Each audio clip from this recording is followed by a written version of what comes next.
अस्सलाम वालेकुम। सो आज का सेशन है about new interns question. So मैंने कहा ये new interns question which came into our office, so I thought why not to record a video so everyone can get benefit from my experience. I have spent 13 years experience in software industry. So first question is, what is the scope of software engineering? हमारे अगर globally context में बात की जाए तो इस booming industry relatively new industry है और इसका स्कोप बहुत ज़्यादा है। हम फ्रीलांसिंग भी कर सकते हैं, तो हम कुछ कंपनीज़ हैं which is doing offshore development, so they are paying in dollars. So software industry का स्कोप काफ़ी अच्छा है as compare to other industry. Especially Pakistan की बात की जाए तो बाकी इंडस्ट्री का स्कोप नहीं है, क्योंकि काम तो हो नहीं रहा ना सिविल इंडस्ट्री में, ठीक है। बाकी इलेक्ट्रॉनिक की बात की जाए तो हमारी ना तो डिज़ाइन डेवलपमेंट हो रहे इलेक्ट्रॉनिक्स में, और सिविल इंजीनियरिंग में भी कुछ नहीं हो रहा। और यही एक इंडस्ट्री बचती है जो कि बेस्ट अभी तक चल रही है। मैंने 2011 से इस इंडस्ट्री को ज्वाइन किया, till now it is booming, ठीक है। और इसमें लोगों को अपॉर्चुनिटीज़ भी मिलती हैं, कुछ लोग ब्रॉड चले जाते हैं, दुबई, यूएस या जर्मनी वीज़ा लेके। कुछ लोग गए हैं मेरे कोलीग्स और वहाँ इससे भी ज़्यादा अच्छा अर्न कर रहे हैं और दे हैव बेटर लाइफस्टाइल। सो इसका स्कोप बहुत अच्छा है, और फ्यूचर में भी ये अच्छा रहेगा। Next question was what is the which is best field. So अगर हम सॉफ्टवेयर इंजीनियरिंग की बात की जाए तो सॉफ्टवेयर इंजीनियरिंग में काफ़ी स्पेशलाइजेशन है। क्यूए हो गया, एंड्रॉयड डेवलपमेंट हो गया, उसके बाद जो है हमारे पास वेब डेवलपमेंट है, और बहुत सारी फील्ड्स हैं। तो उसमें हमारे पीएचपी के ज़्यादा एक्सपर्ट होते हैं, C sharp, Java and so on.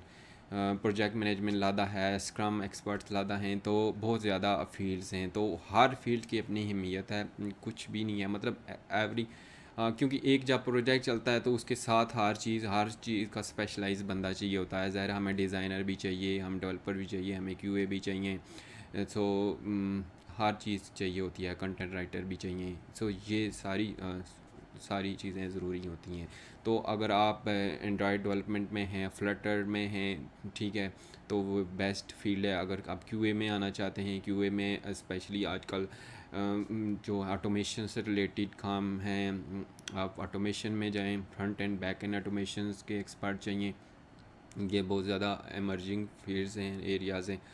तो ये जिस भी आप नीश में हैं वो उसकी डिमांड बहुत ज़्यादा है। सो सॉफ्टवेयर इंजीनियरिंग एक ब्रॉडर पर्सपेक्टिव है, और उसके नीचे जो सब फील्ड्स हैं उनकी भी सब की डिमांड जो है ना, हम नहीं किसी के कह सकते कि यार फ्लड की ज़्यादा डिमांड है या फ़लाँ डिज़ाइनर की कम डिमांड है, नहीं, सब की डिमांड ज़्यादा है।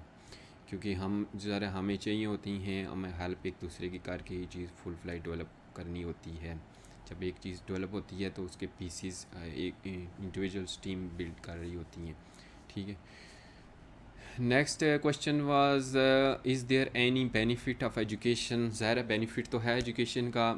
आप मेरे वो उसका इंटरनी का क्वेश्चन था, तो मैंने कहा आप देखें 10 साल बाद अपने और जो ड्रॉप आउट हो गए थे उनकी पिक्चर लेना और देखना कि इस बंदे की लाइफस्टाइल, इस बंदे का घर, गाड़ी, बंगला कहाँ पे है और मैं अब कहाँ पे खड़ा हूँ। तो ये डेफिनेटली आप इम्प्रूवमेंट देखेंगे। एजुकेशन ने आपको फ़ायदा तो दिया है, ज़ाहिर है। हम तभी मेरे से मजाक में कहा, तभी तो आप एसी कमरे में आए हुए हैं। जो ड्रॉप आउट्स हैं वो तो रक्षा चला रहे हैं। सो देयर इज़ बेनिफिट, ठीक है। ये और बात है कि आप जिस कंट्री में या जिस माशरे में पैदा हुए हैं उसमें अपॉर्चुनिटीज़ कम हैं, लेकिन फिर भी बेनिफिट है एजुकेशन का। ये नहीं कह सकते कि ड्रॉप आउट हो जाओ या ना पढ़ो।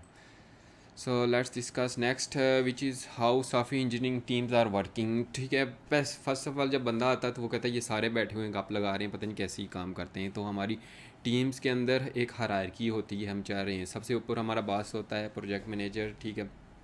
उसके अंदर डिफरेंट टीम्स होती हैं, क्यूए टीम, डेवलपमेंट टीम, ठीक है, और मोबाइल ऐप्स डेवलपमेंट टीम्स, इस तरह से मुख्तलिफ टीम्स, डिज़ाइंस टीम्स होती हैं वो सारी कर रही हैं, उन टीम्स के अंदर भी इस तरह हायरार्की बनी होती है। टॉप पे उनका टीम लीड या मैनेजर होता है, उसके बाद वो सीनियर रिसोर्स होते हैं, जूनियर रिसोर्स होते हैं, इस तरह से उनकी अपनी एक स्ट्रक्चर हायरार्की हो रही होती है।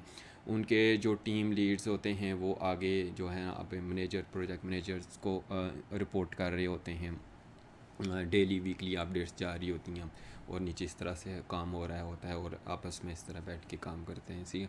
इस तरह हायरार्की चल रही होती है हमारी टीम्स के अंदर। जिनको टीम की हायरार्की का नहीं पता होता उनको समझ नहीं आती कि ये कैसे बैठे हुए हैं। For example developer, QA, designer तीनों गट्ठे बैठे हों तो ठीक है, वो अपनी अपनी टीम के होते हैं लेकिन वो गट्ठे मिलके मीटिंग कर रहे होते हैं, बैठ के डिस्कशन कर रहे होते हैं, जो भी उनका टास्क हो उन पे काम कर रहे होते हैं। यूजुअली सारे यंग होते हैं, उनका मैनेजर भी उन्हीं उन्हीं जितना होता है, तो लोगों को पहले जो हमारे इंटर्नीज आते हैं उनको समझ नहीं आती कि इनमें मैनेजर कौन है, कौन इंस्ट्रक्शन दे रहा है, कौन डिज़ाइन कर रहा है, कैसे ये लोग काम कर रहे हैं। तो वो हर फील्ड का एक्सपर्ट होता है। जैसे कि एक डिज़ाइनर है तो वो डिज़ाइन बना के दे रहा होता है, हम डिस्कस कर रहे होते हैं, अच्छा ये डिज़ाइन अप्रूव हो गया, हम इस पे काम करेंगे। क्यू वाले बाग्स फाइंड करते हैं तो हम कहते हैं अच्छा ये बाग है यार, क्रिटिकल है, फिक्स करना है, आज ही करना है, हमने स्प्रिंट जा। अच्छा जो हम स्क्रम मास्टर होता है वो डिस्कस करता है कि अच्छा आप यार हमारे पास ये 2 दिन रह गए, हमने स्प्रिंट डिप्लॉय करनी है, ठीक है, वो टेस्टर्स की क्या अपडेट है वो आगे। इस तरह से हमारा चल रहा होता है सारा।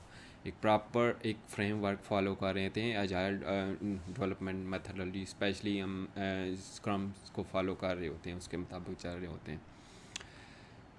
अच्छा next question was when I will become expert in my specialized field. Okay, आपको 10,000 आवर्स का रूल याद होना चाहिए इन एनी फील्ड, किसी भी फील्ड में हैं आप लोग, रिगार्डलेस ऑफ सॉफ्टवेयर इंजीनियरिंग, आप सिविल इंजीनियरिंग में हैं, आप टीचर्स हैं, आप डॉक्टर्स हैं, किसी भी फील्ड में हैं, आप राइटर हैं, फिल्म प्रोड्यूसर हैं, आर्टिस्ट हैं, तो आपको तकरीबन 10 साल चाहिए। 10 साल ऑन द एवरेज। अगर आप तेज़ लर्नर हैं, फोकस हैं, तो आप 8 साल में भी एक्सपर्ट बन सकते हैं, या आप थोड़ा स्लो हैं तो 12 साल लग सकते हैं। 10,000 hours rule is applied in every field. So 10,000 घंटे आपने एक फ़ील्ड को देने हैं, तब आप इस फील्ड के एक्सपर्ट बन सकते हैं। Especially when we talk about software development, software engineering, तो उसमें आप एक फ़ील्ड की बात कर सकते हैं। अगर एक्सपर्ट हैं तो आप फ्लटर के हैं, डेवलपर हैं फ्रंट एंड के, फ्रंट एंड टेक्नोलॉजीज़ के अगर हैं तो आपको वहाँ पे 10 फ्रंट एंड टेक्नोलॉजीज़ आपको 10 साल लगेंगे। आप क्यूए में हैं तो आपको एक्सपर्ट बनने में 10 साल लगेंगे, सही है। तो आप नहीं कह सकते 1-2 साल में फील्ड का एक्सपर्ट बन गया हूँ। यूजली लोग आते हैं तो कहते हैं शायद 1-2 साल में मुझे हर चीज़ें आ जाएंगी, लेकिन ये बहुत बड़ी फील्ड्स हैं इनमें। और 10 साल बाद आप जब एक्सपर्ट बन जाएंगे तो आप फिर मैनेज करेंगे चीज़ों को, लोगों को गाइड करेंगे। Why employees leave the company, loyalty factor. Loyalty factor नहीं होता हमारी इंडस्ट्री में, ठीक है, स्पेशली किसी भी में आजकल की कॉरपोरेट वर्ल्ड में, क्योंकि ना तो लॉयल्टी एम्प्लॉय में होती है ना एम्प्लायर में होती है। एम्प्लायर का पर्सपेक्टिव डिफरेंट होता है और बिज़नेस पर्सपेक्टिव होता है। वो जो है ना ज़्यादा पैसे और कम खर्च करना चाहता है, ज़्यादा प्रॉफिट गेन करना चाहता है। यह यूजली एम्प्लॉइज़ और एम्प्लायर के जो है ना वो कन्फ्लिक्ट्स होते हैं इन टर्म्स ऑफ बेनिफिट्स। तो एम्प्लॉइज़ छोड़ जाते हैं यूजली, अच्छी अपॉर्चुनिटीज़ उनको मिल जाती हैं तो वो चले जाते हैं, ठीक है।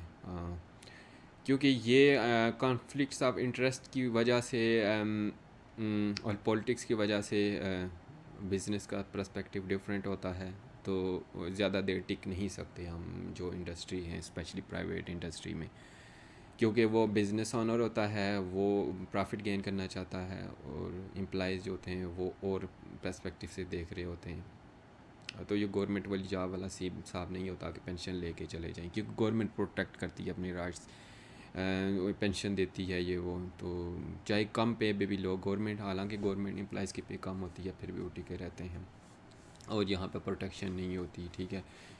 यही फैक्टर्स, बहुत सारे फैक्टर्स हैं जिसकी वजह से जो है ना लोग यूजुअली लोग 3-3 इवन के 3-3 साल में लोग 10-10 जगहों पे घूम के आ चुके होते हैं। तो लोग 3 साल का एक्सपीरियंस होता है और 10 जगहों पे घूम के आ चुके होते हैं, और डिपेंड्स, ठीक है। और दुनिया भर में ऐसे ही चल रहा है, ले ऑफ भी कर देते हैं।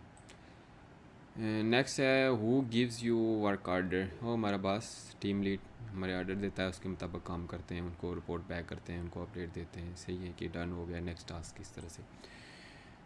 What should I do hard work, हम करना चाहिए, लेकिन एज़ कम्पेयर टू हम एजुकेशन फील्ड की बात करें तो वहाँ पे ये होता है कि हमने काम किया, असाइनमेंट अच्छी बनाई, ठीक है, और हमें ज़्यादा नंबर मिल गए, मार्क्स अच्छे आ गए, फर्स्ट आ गए। जब हम इंडस्ट्री में आते हैं तो यहाँ पे फ़र्क होता है, यहाँ पे वो एक जैसे होता है ना, असाइनमेंट अकेले बनाई तो उसको टीचर अप्रिशिएट करते हैं कि इसने खुद बनाई है, इसने चीट नहीं किया या चैट जीपीटी से नहीं उठाया। इस तरह से यहाँ पे डिफरेंट काम होता है, यहाँ से कोलैबोरेशन होती है और यहाँ पे पॉलिटिक्स भी होती है, यहाँ पे और बहुत सारे फैक्टर्स होते हैं, मैनेजमेंट को अपडेट करना, ये वो करना। तो यहाँ पे थोड़ा स्मार्ट वर्क करना पड़ता है, लोगों की साइकी को समझना पड़ता है। तो जो यूजुअली जो नए लोग आते हैं एजुकेशन जो कंप्लीट करके, फ्रेशर्स, वो कहते हैं शायद हम काम करें तो ज़्यादा होगा। इसमें आप देखेंगे इंडस्ट्री में जो लेग पुलर्स हैं, जो पॉलिटिशियन माइंडसेट वाले लोग होते हैं, वो आगे बढ़ जाते हैं। तो यहाँ पे बाकी फैक्टर्स बड़े इंपॉर्टेंट होते हैं आगे बढ़ने के लिए कॉरपोरेट लैडर में, सही है। तो हार्ड वर्क के साथ स्मार्ट वर्क भी बहुत ज़रूरी है, ठीक है। स्मार्ट वर्क से मेरा मतलब ये है कि आपने काम किया है तो आप अपना काम आगे मैनेजमेंट को अपडेट करें, ठीक है। आपकी स्किल सेट है तो आप शाय ना हो, आप बताएं कि मुझे आता है, ठीक है। कुछ लोग जो होते हैं ना, वो अपने आपके काम पर ठप्पा लगा के आपके पोस्ट कर देंगे, तो इस तो मैनेजमेंट को पता नहीं चलता कि ये पीछे जो जूनियर ने काम किया है या ये कौन सा काम कर रहा है। तो ये चीज़ें इंपॉर्टेंट होती हैं, ठीक है। नेक्स्ट है हमारे पास how much financial progress I can make, ठीक है। ये डिपेंड्स करता है, रिलेटिव क्वेश्चन है, ये डिपेंड करता है कि आप किस बैकग्राउंड से आई। विरसे में डंडा मिला है तो फिर तो आपको उम्र लग जाएगी अपना घर गाड़ी लेने में। तो आपको फाइनेंशियल बैकग्राउंड ठीक है, कॉर्नर प्लाट विरसे में मिल गए हैं तो फिर तो आप जल्दी तरक्की कर सकते हैं। यहाँ पे इंडस्ट्री में ये है कि आप जितने स्विच करेंगे उसमें आपको बेनिफिट मिलता है, क्योंकि यहाँ पर रुके रहेंगे तो 10% 20% इंक्रीमेंट करते हैं, इन्फ्लेशन 30% से अबव है। तो आप फाइनेंशियली प्रोग्रेस तभी कर सकते हैं जब कंपनी स्विचिंग करेंगे और उसके बाद आप विद इन द कंट्री, और अगर मौका मिले तो और कंट्री को छोड़ के चले जाएं, तभी आप प्रोग्रेस कर सकते हैं। ये आपके हालात पे डिपेंड करता है, अपने हिसाब से देख के ग्रो करते जाएं, ठीक है। ये किसी को मुंह चमकता दे के अपने मुंह पे थप्पड़ नहीं मार सकते ना, हर बंदे की प्रोग्रेस डिफरेंट है। कुछ लोग जब आते हैं ऑफिस में तो एक अच्छी गाड़ी पे आते हैं, कुछ लोग 10 साल तक भी नहीं ले सकते अपनी गाड़ी। ये डिपेंड करता है कि आप किस बैकग्राउंड से आए हैं। यूजुअली मिडिल क्लास खुद को काफ़ी स्ट्रगल करनी पड़ती है। तो ये तो है, ज़िंदगी की दौड़ है, इसमें तो आप फाइनेंशियल प्रोग्रेस कर सकते हैं। ज़ाहिर है एक तो ऑन एवरेज बात की जाए तो आप 3-4 साल शुरू में एक जगह पे लगाएं और स्किल सेट डेवलप करें। उसमें शुरू में इनिशियली आजकल कंपनीज़ जो है ना, मल्टीनेशनल कंपनी 50,000 तक दे रही हैं, ठीक है। 2-3 साल वाले भी आजकल 1.5 लाख 2 लाख तक ले रहे हैं। और जो कुछ कंपनीज जो हमारी लोकल्स हैं, जो लोकल सॉफ्टवेयर डेवलपमेंट कर रही हैं, वो 30,000 दे रही हैं एम्प्लॉइज़ को ऑन द एवरेज। और आप इस हिसाब से देख लें, 30,000 से स्टार्ट किया, इंक्रीमेंट किया, जंपिंग की, विद द कंट्री मूव किए, इस्लामाबाद में जॉब है तो लाहौर में अपॉर्चुनिटी मिल गई, उधर चले गए, कराची में, उसके बाद दुबई में चले गए, उसके बाद कनाडा में चले गए, जो भी है, डिपेंड्स अपॉन योर बैकग्राउंड। ये क्वेश्चन जो है should I live in the home country और मूव, ये रिलेटिव क्वेश्चन है, ये आप पर डिपेंड करता है आपका बैकग्राउंड क्या है, सही है। यूजुअली हमारे बेटर अपॉर्चुनिटीज़ के लिए मुल्क के हालात ठीक नहीं है तो वो लीव कर जाते हैं। पूरी दुनिया में ऐसे ही हो गए, माइग्रेशन कर रहे हैं लोग, इवन कि इंडिया में भी जिन मुल्कों के हालात ठीक हैं वहाँ भी लोग अपॉर्चुनिटीज़ के लिए with in the city move करते हैं, कुछ सिटी से बाहर मूव कर जाते हैं। तो ये एक ट्रेंड है पूरी दुनिया में। तो कंट्री से मूव करने का फ़ैसला आपका है, तो ये फ़ैसला सोच समझ के लेना चाहिए, क्योंकि इसमें बाकी फैक्टर्स बड़े इम्पोर्टेंट होते हैं।